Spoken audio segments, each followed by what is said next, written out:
Hello, everyone, and welcome to our weekly discussion series that's hosted by the Chaldean Cultural Center in collaboration with U of M Detroit Center, Unique Voices in Films, and CMN TV. I'm your host, Neimu, and today we have two very special guests, Paul Mascia and Qais Al-Sindy. Hello. Hello, good morning. Good morning. Thanks for joining us. So this is very exciting because, Paul, I've had the chance to read your book, which was just released. So I was part of the process, I guess you can say. Yes. And Qais is an old friend, so I'm very happy to have both of you guys here. I'm going to just do a short introduction before we get into our questions. And so Paul is a cum laude graduate of Yale University, where he majored in religious studies. His senior thesis was in an in-depth analysis of the reformer and medieval mystic Saint Catherine of Siena. Paul has attained over 30 years of experience as an insurer professional with expertise in the fields of both long-term and disability insurance. So his book, which is called Nazars Journey, is his first novel, and it's his first piece of historical fiction. He lives with his wife, Teresa, in Columbus, Ohio.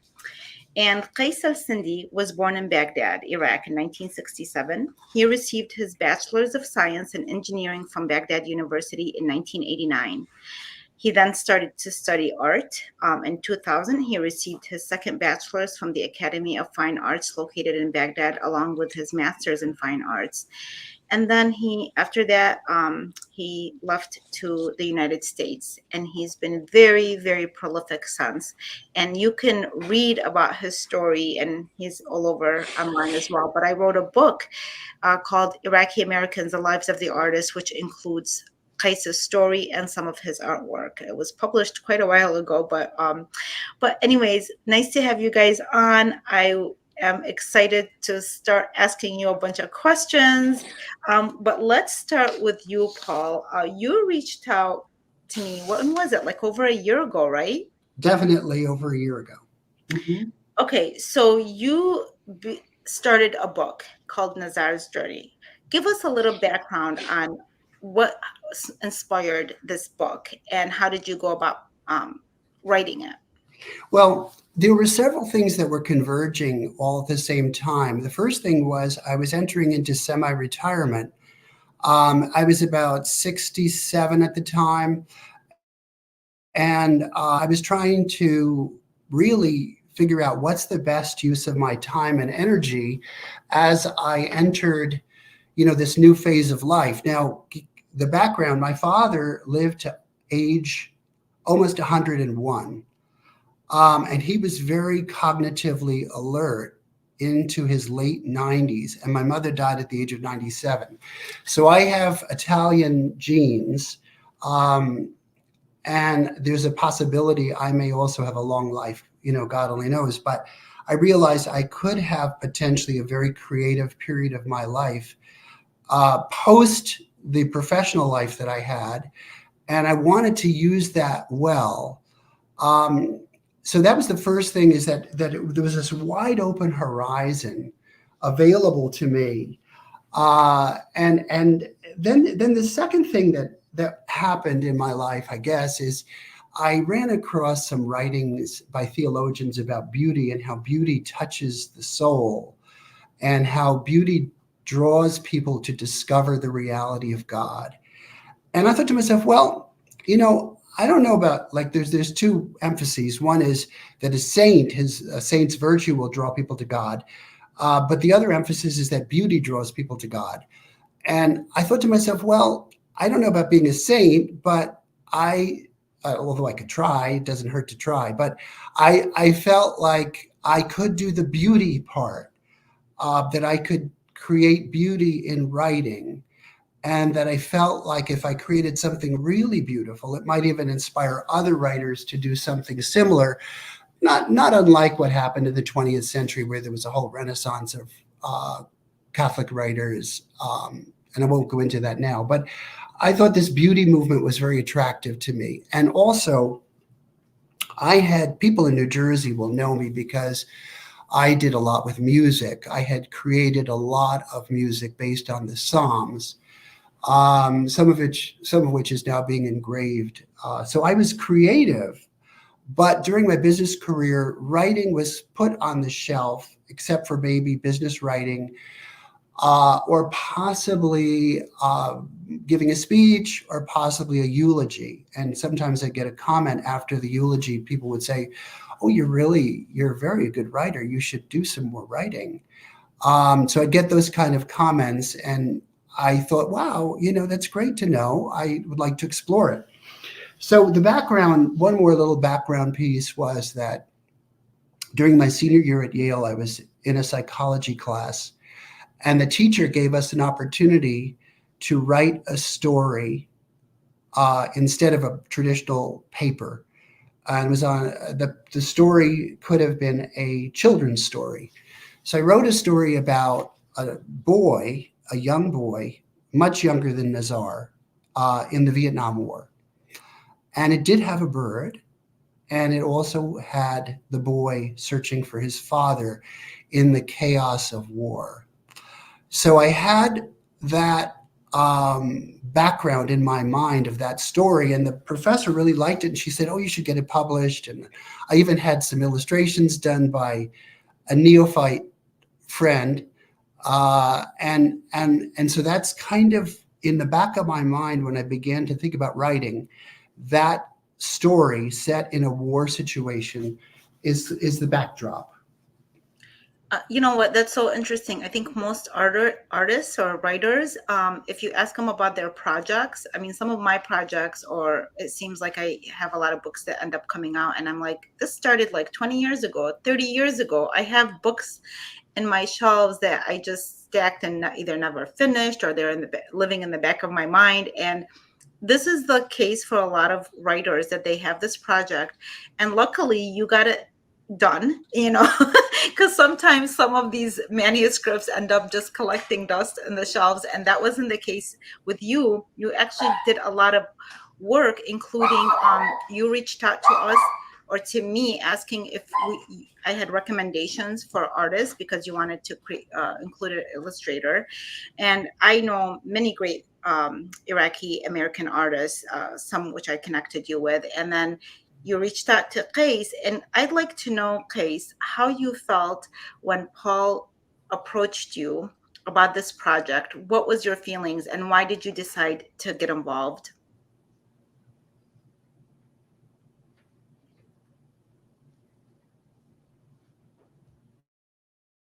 And the imaginary sketches and paintings for the novel, because I was at the middle of reading a lot of Iraqi novelists. I read, like, for the famous Sinan Anton, Inam Kechachi, Ali Badr, and you name it, a lot of them. And then I saw that a Western, like an American writer, wants to talk about one of the major incidents that happened in north of Iraq.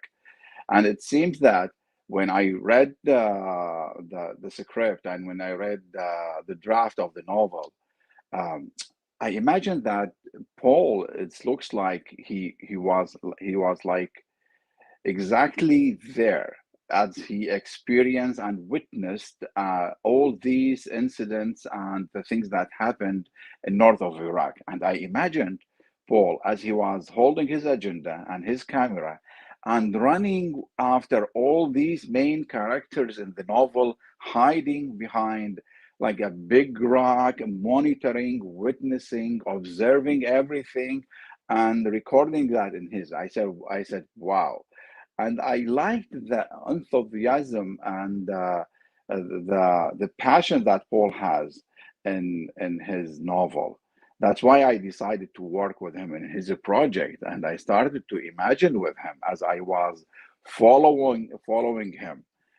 And I want to say something here.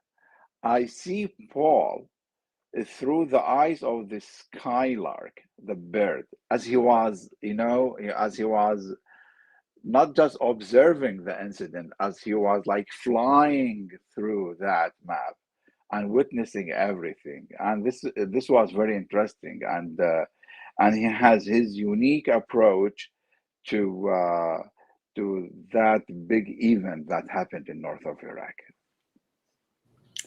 Guys, thank you for sharing that. There was something special about reading the story and feeling that, yeah, somebody went to such an extent to bring to life a story that, it does feel, oftentimes I tell people other genocides are brought up repeatedly and people focus on them more than what happened with our community in Iraq. And it happens for like sometimes 100 years where these stories are stressed and repeated. And in us with our stories, it feels like there's a little bit of a lack. And then here's somebody, a non-Chaldean, non-Iraqi, who brings this story to the forefront. But again, like you said, Paul, in a beautiful way, even the fact that you went to the extent of including an artist in the process. So I totally agree about what you're sharing, Case. I felt the same way, and this is why I liked participating with it. What were some of the challenges in trying to bring, how did you guys work together, and what were some of the challenging parts of it, of the process? Do you want to start, Paul, to answer the question? Yeah, I think one of the things that was so interesting about Case, first of all, he's an expressionist artist and he uses symbolism. And I really have to mention this because it's so influential in my life. I had an aunt who's not unlike Amira, who used to take me to all the art museums in New York City, and she made sure that I went to every single one of the best of the art galleries, which would include the Frick, the Metropolitan, the MoMA, and the Morgan. I just had to see all those, and I loved it. And then, of course, I would take my kids into New York because we lived in the New York area. I loved art, and I loved the images of art. So I am a visual person. I have an imagination. And so I wanted to work with an artist because obviously I've never been to Iraq. I wanted somebody who could connect with the culture more intimately than I'd be able to do. So anyway, discovering Case was thanks to William. That was thanks to you, William, because my wife and I were looking and said, where can we find a really good Iraqi-American artist? And then when I contacted you, you said, I've written this book about these 14 artists. They're Iraqi-Americans, and we'll be able to find somebody in there, I'm sure. And she said, plus they're American, so they'll be able to speak English with you. So that was the beginning of the art project. I thought I was going to find a kid, an art student who was a kid, who was just starting out, who wanted exposure. Instead, I wound up finding one of the best artists internationally in his field. So it was just amazing. Yeah, and I remember how excited you were because every single time Qais provided a sketch of anything, you were sharing and you said, look what Qais, he created this. And I was like, well, it's beautiful, but I'm not surprised Right. because I was Yeah. familiar with his work, honestly. And he knows how I feel about his work. That's why Yeah. he's included in my book. But again, I think from the beginning, Paul, you mentioned that this was like there was a humanitarian aspect to this book. Right. I think we all felt that, and everything, whatever anybody contributed, which obviously outside of yourself placed the most with his artwork, was part of knowing that's what that was happening, that you were providing to a very important story. And tell me how you felt like working Qais with Paul. Well, I like the method that Paul used to communicate with me because Paul, he's very well organized and well prepared. He knows exactly what he's doing. Plus, he take care of all the details and tiny details, and he's a very emotional and sensational person. I can feel that through his emails. That's why I felt that this is like a very big duty to myself and to my homeland, and also to this story, to this novel, the Nazars Journey. When he sent the draft, it was very challenging in the beginning because this brought up to me all the sadness and the painful memories that we have in Iraq, and what's forced us like to leave Iraq, because for us like a minority back in Iraq, and I turned all this let's say this sadness and bitter memories like to art. And the way that Paul worked, as you see, he he divided his story to chapters, to the big events, and he wanted to show all these big events to be illustrated like this. Like there's an event, and I have to uh, convert or interpret these big events, major accidents that happened in the story to paintings.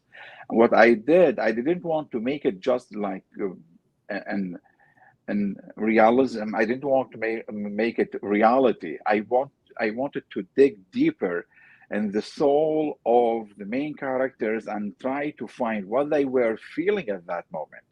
And this is because myself, I felt the same way in many big events happened in Iraq. Like we experienced a lot of wars, Iraq-Iran war, and after that, the first Gulf War, and after that, the second Gulf War, and plus the embargo, the consequences of the wars.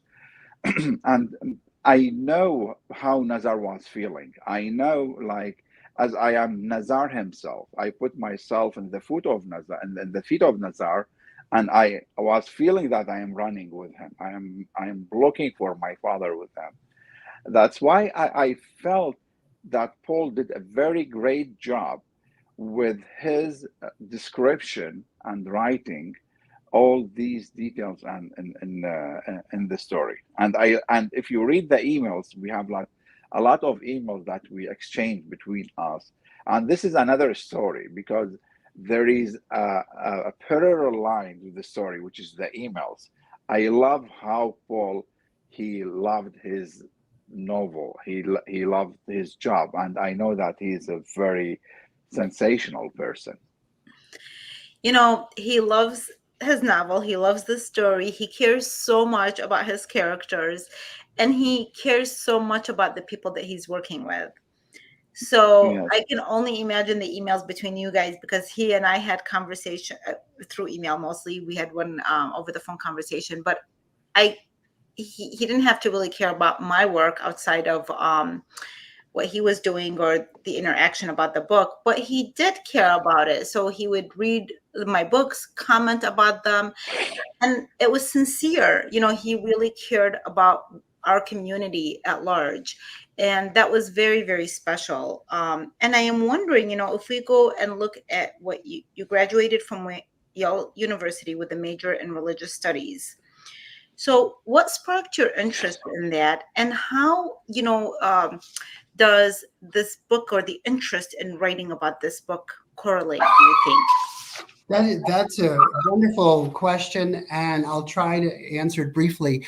Also, I do want to comment on the fact that what I was able to do in this book is largely because of the contributors, the people who worked directly with me. Obviously, you two played a big part, very big part, because even Qais was knowledgeable with the language. The pronunciation guide at the back, you both helped me with. Then there is Fadi from the Boston area, who knew Surith and who helped me with the translation of the words from Psalm 91. There was Deacon Sermed, and you'll see their names, by the way, in the story. You'll see a Fadi, you'll see a Sermed, and then there's a Mother Olga. All of these people from the Boston area were Iraqis who had suffered greatly, who are still involved very much with their culture from the past. All of you have been fabulous in terms of your contribution to this book. And I did something as an author that you're really not supposed to do. You're really not supposed to write about something, a place.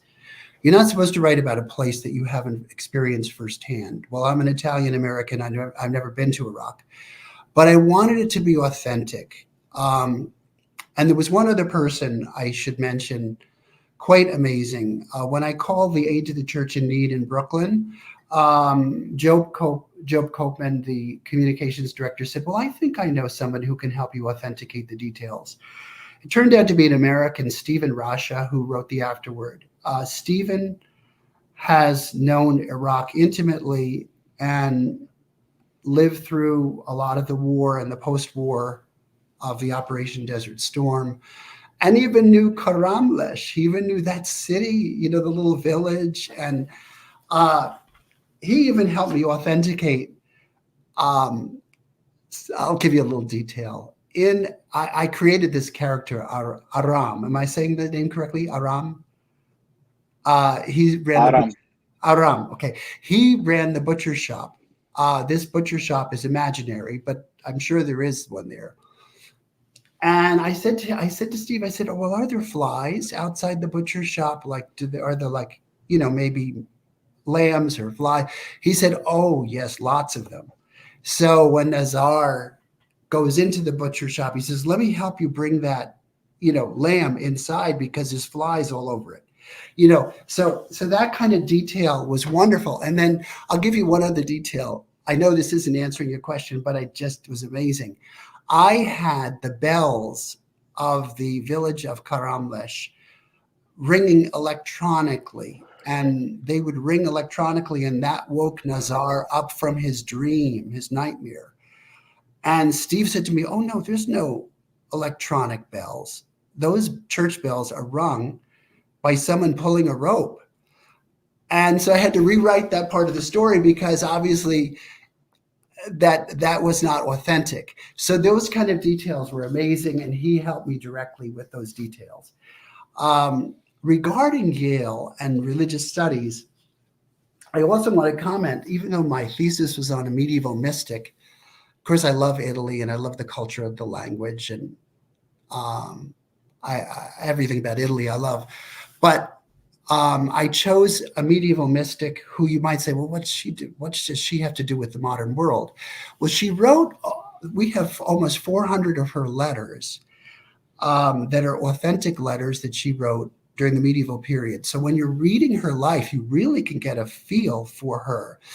And there was tremendous blood, feuds and tremendous bloodshed going on in her era. And one of the scenes of her life, which is she authenticates, is she actually was at an execution where someone's head was cut off, and she consoled this man before his execution, and she was there to catch the head of this person in her lap, and the blood spurted all over her white Dominican habit. So she was very much involved with the crises of her time, and she was a reconciler and a healer of all these feuds and divisions. So she's a very powerful person, but obviously her power came through prayer. So it's not, Catherine of Siena isn't irrelevant, and I have a Caterina in the story, etc. Now, the other thing I could say about the Yale experience, the Yale of that time, we really were big into dialogue, discussion, understanding the other person's point of view. If they're coming from a different religious perspective, a different philosophical perspective, respecting the dignity of the other person and listening to what they have to say. And although I don't want to be too negative about my the current Yaleys now, I mean, some of that stuff that's going on today is appalling to me, because the idea that you would respect someone who has a different opinion religiously or philosophically, and you dialogue and you discuss things peacefully and intelligently, it was so important to my development as a person, and obviously carried through after college. Even, by the way, that William had suggested that I try to get an endorsement from a Muslim. And lo and behold, I did find a Muslim scholar who read the book and loved it. And he loved the Skylark, by the way. But even that, even just to be able to collaborate with a Muslim on the project, and he was very much of the opinion that we must collaborate together to build peace. So he was like the perfect person. Plus, he was a scholar, is a scholar, I should say. He's very active. Paul, this is just a testament of how much work you put into this book. It was more than the story. It was the fact that you really cared how it came across, that you were not offending the community, misinterpreting anything, and the extent that you wanted to make sure even people of different religions read it and kind of see. And I'm glad that you were able to have somebody Muslim to read it and to see, because really most people want to have a dialogue. Like most of the people I know, regardless of their religious backgrounds, want to engage in this conversation. Right. We had the Iraqi prime minister come to the museum, I believe it was last month in May. And, when he gave a speech and he talked about what ISIS did, he said, what ISIS did was a genocide in 2014. We're not in 2014. He acknowledged what happened, and he acknowledged that that's not what anybody wants to happen anywhere. So when we allow others of different religious backgrounds, different ethnic backgrounds to become part of the conversation, to collaborate, then they can sympathize and understand and support what we are trying to do. Even the fact that I really love that you had a illustrator collaborate and somebody from our community. I think our community can use more of that, more collaborations in any forms, whether within the community, outside the community, because then we get to meet more wonderful people. And if technology has taught us anything, it's that you can be of any background. It's given us an opportunity to get so close together through our stories, through our projects. And you and Qais are a perfect example of that, of working together to create a wonderful, wonderful project where you brought so many people into it, aside from the wonderful story to begin with, where students can read about this and know about the genocide that took place. I don't know if I shared this with you, or I'm not sure if you know this case. I think I shared it with Paul. Our museum is moving, and we're going to be including a genocide gallery. And the Genocide Gallery is really just to share those stories of people who even in the past have endured certain persecution, the Christians. And it's not to dwell on those stories, but to show how we've been able to persevere despite what happened. And for people to know that, this is how we don't want to, we don't want this as part of our future. We need to just acknowledge what happened, but then to move on to a better future, to a more beautiful future. And this is what you guys are both really doing in the process. Qais, I was so happy that you became part of this. You know how I feel about your work and all of our artists' works. I think they're amazing. Our artists are really, we don't have that many because we're not that big of a community, but the ones that we have excel at what they do. Yes. Well, William, I don't know if there's... It's so heartfelt, the whole process. If there's more time, I would just comment very briefly on this painting, which is in back of me, which is, of course, in the book itself. Qais surprised me because I didn't know that he knew Surith characters. And the scene, the words that are at the bottom are, "He will conceal you in his wings. You will not fear the terror of the night," from Psalm 91. And I happened to attend Compline one evening at the cathedral here in Columbus. And they sing this beautiful piece with those very words. And when I was at the Compline, it's very dark. They have a few candles lit. It's extremely dark. My imagination all of a sudden pictured the scene of Amira and Nazar under the stars. And those words, when Qais depicted the scene, he put those words at the bottom in Surith to surprise me. And I just thought it was fantastic, really amazing. And I have a little write-up about it, of course, in the book as the symbolism, etc. But it was such a great experience collaborating with him. And his talent and his energy putting all this together. It was just a wonderful, wonderful experience. I appreciate that. And with that, I have one. I know we're a little bit over our time, so I have just one last question for you guys both. What's next in store for you, Paul, and for you, Qais? Well, if this book is successful, I will propose to the publisher another story that I've written, which actually is a Christmas story about Vermont in the United States. And it has angels that show up at this farmhouse in Vermont. So if the publisher thinks that this work is successful, my first work, I'll propose that to them because they said that they wanted first rights to my second book. And it will be totally different from this story because it will be for children, for parents to read to their children from ages 7 and up. Perfect. For myself, I'm working on like many projects. Now I'm working on the version 2 or the section 2 of my project. Why did you leave the horse alone? And this will be about also the same idea, like that we all like concerning about, which is the leaving, the uprooting, the people who live in exile, and these main topics are like it's the same that one of them is the same as Paul in his book. And I think this is like endless, like since the Epic of Gilgamesh, you know, Yes. that's an Enkidu, like surging for the eternity. That's why I feel that these topics catch my attention more. So I'm working on many projects now, and also I'm looking forward to see what Paul is working on his new story about the Christmas. Well, I look forward to both of your works. Please keep me posted. Again, and right now, Paul, people can get your book from Amazon, correct? And Barnes and Noble. And I also noticed thrift books, and there are some local bookstores that will also carry it.